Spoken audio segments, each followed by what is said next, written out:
Good day, students. Welcome to mathgotserved.com. And this clip, we're going to be going over how to graph linear equations. If you have any questions at any point in time during this presentation, feel free to ask your questions in the comment section below, and we'll be more than glad to support you. All right, so the instructions for the examples are as follows. You are to sketch the graph of each line with the given information.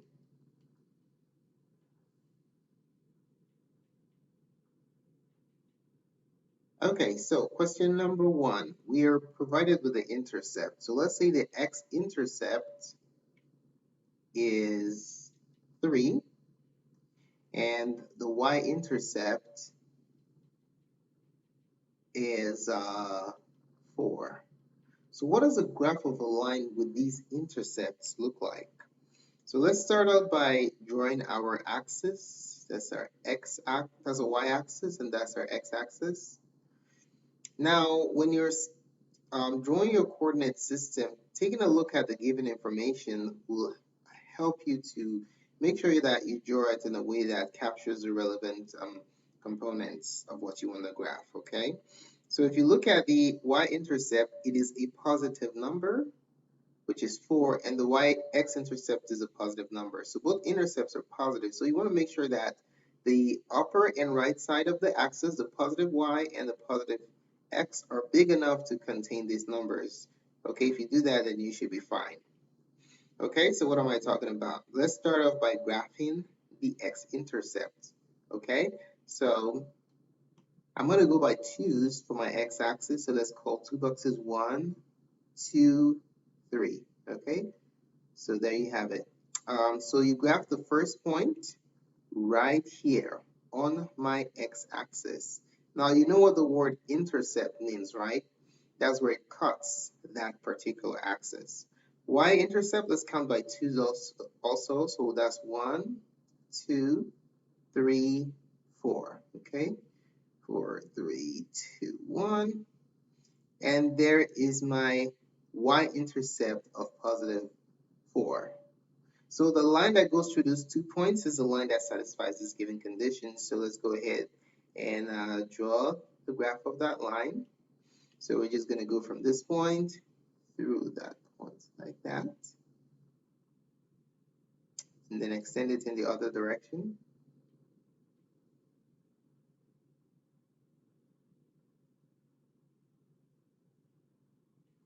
All right, so there goes the graph, okay? And then just to annotate to help you see where this information is on the graph, this value right here, that's your x-intercept, where the graph cuts the x-axis, and this value right here, there is your y-intercept.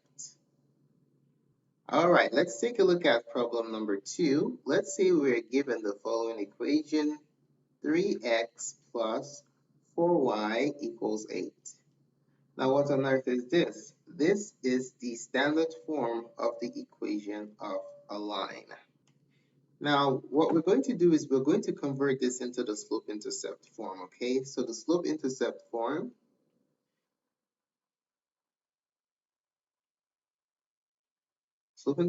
of the equation of a line is given by y equals mx plus b. Now, why is it called the slope-intercept form? Well, because the m is the slope, okay?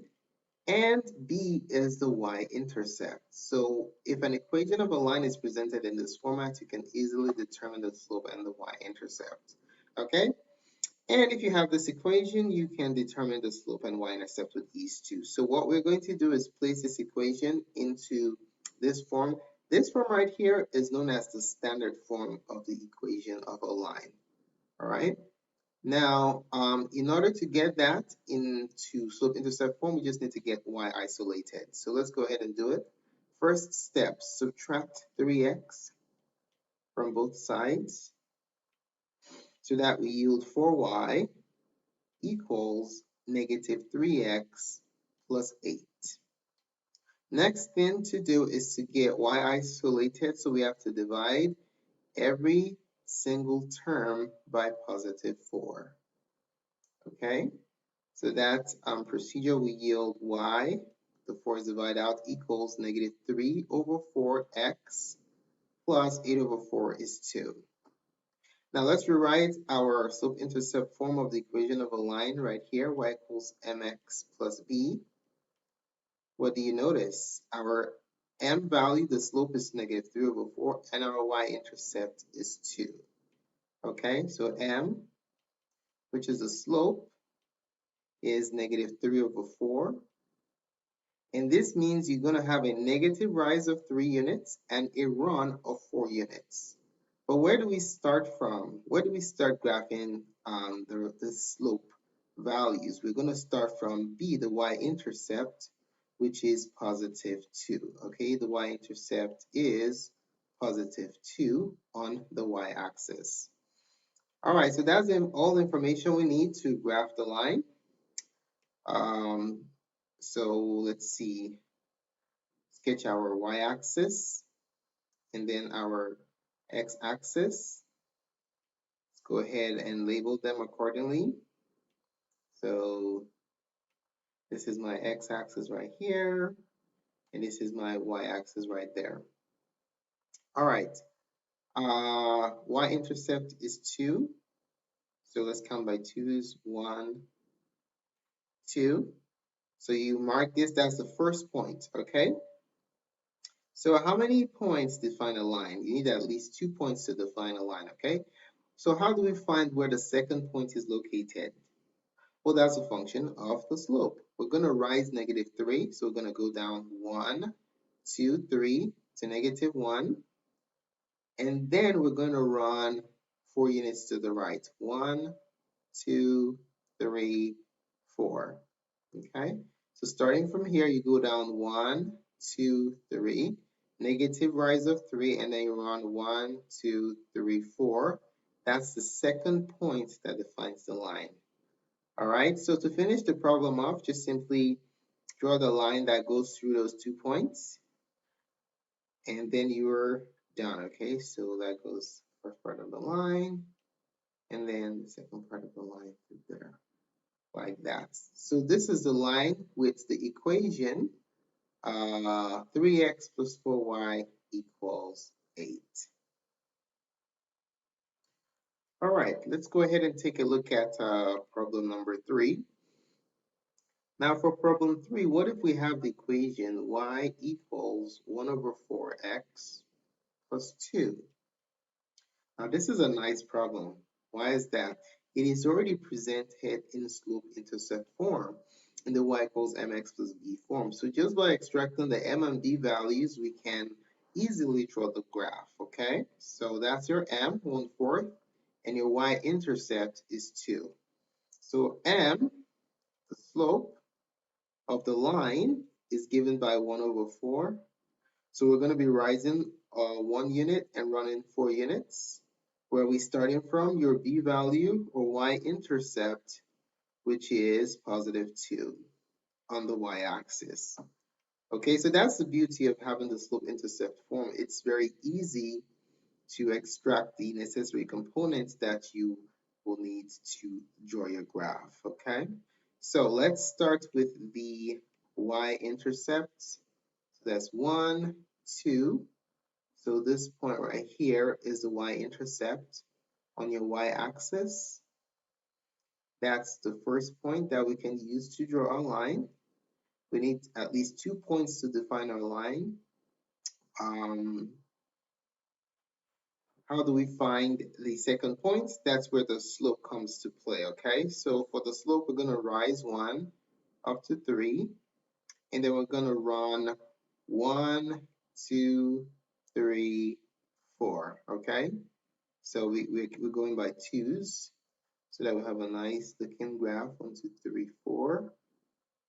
So starting from your y-intercept, you rise 1 and run 1, 2, 3, 4. That takes you to the second point that defines your line.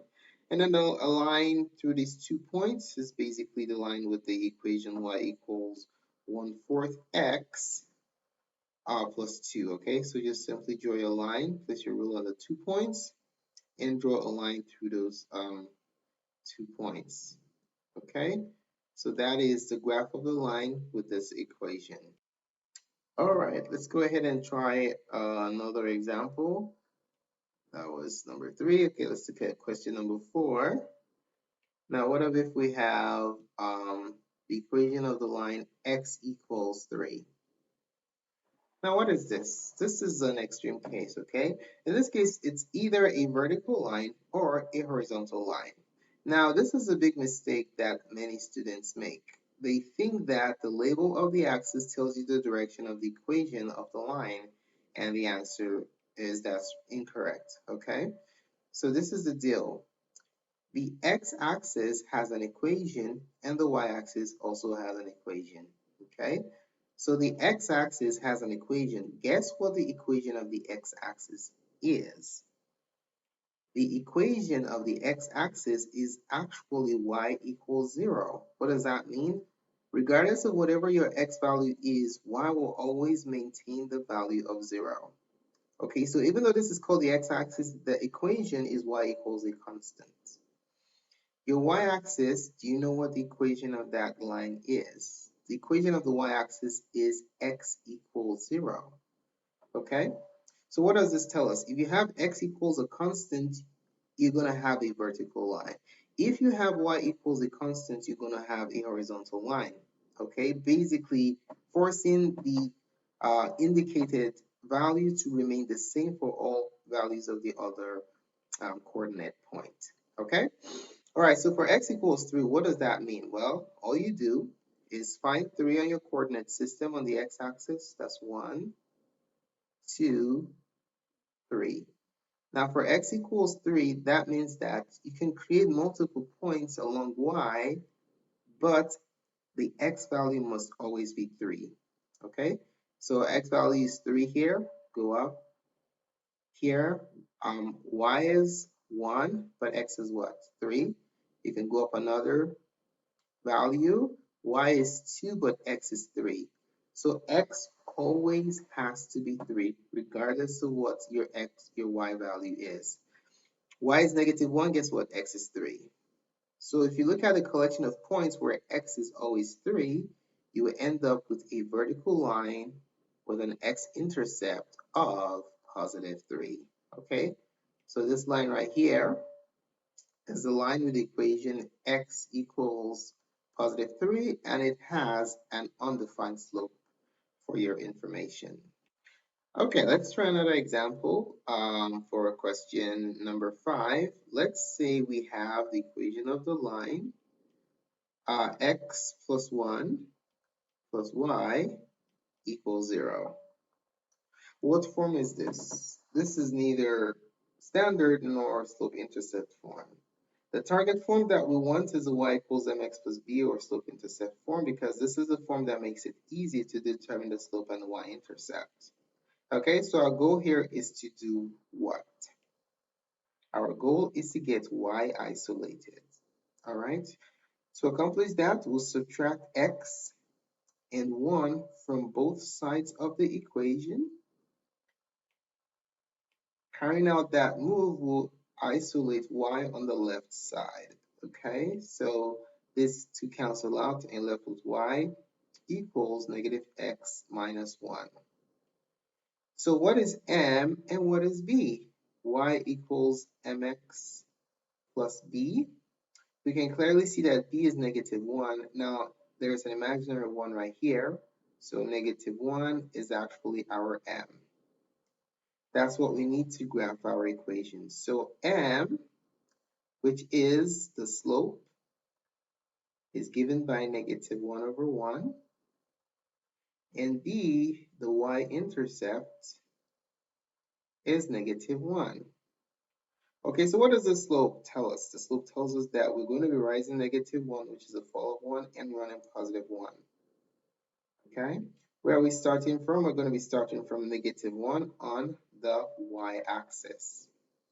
So let's go ahead and draw our coordinate system. There goes our y-axis, there goes our x-axis. So this is y, this is x. So our y-intercept is -1, so let's go by 2's. So starting from here, we're going to rise -1, so we're going to drop down. So this is -1. We're going to drop down to -2. Well, let's mark our y-intercept first, okay? So y-intercept is -1, that's where we're going to start from. Then we're going to be going by 2 boxes for a unit on both axes. So we drop -1 and run 1, that takes us to the second point that defines our line. And then all we do to finish this off is to draw a straight line through these 2 points, and that will basically be our answer, okay? So this is the line. This is the line with the equation x plus 1 plus y equals 0, okay? Thanks so much for taking the time to watch this presentation. If you found the contents of this tutorial helpful in your studies of graphing functions, linear functions, do give us a thumbs up. Your positive feedback is very, very valuable to us. Questions and comments should be placed in the comment section below. We'll be more than glad to respond. Do not forget to subscribe to our channel for updates to other math tutorials such as this. More clips can be found on mathgotserved.com. Thanks again for watching and have a